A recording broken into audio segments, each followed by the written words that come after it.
আজকে উপজাতিরা যেভাবে অধিকার পাবে, হাজার বছর ধরে বাংলাদেশের মানুষ যারা সেখানে বসবাস করছে তারাও তো অধিকার অবশ্যই পাওয়ার যোগ্য।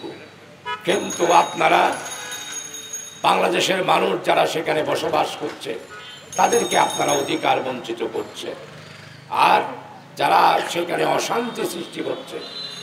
আজকে প্রায় 30 থেকে 40 হাজার বাংলাদেশের মানুষকে যারা হত্যা করেছে, তাদের বিচার না করে তাদেরকে আপনারা অধিকার দেওয়ার নাম করে তাদেরকে প্রশ্রয় দিচ্ছে।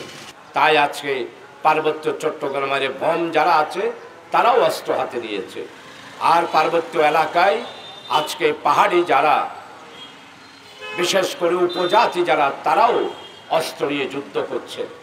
আমরা বাংলাদেশের স্বাধীন সার্বভৌম লক্ষ মানুষের শহীদের বিনিময়ে যেই স্বাধীনতা, সেই স্বাধীন সার্বভৌম দেশে অবৈধ অস্ত্রধারীদেরকে কোনো অবস্থায় আমরা বাংলার মানুষ মেনে নিতে পারি না।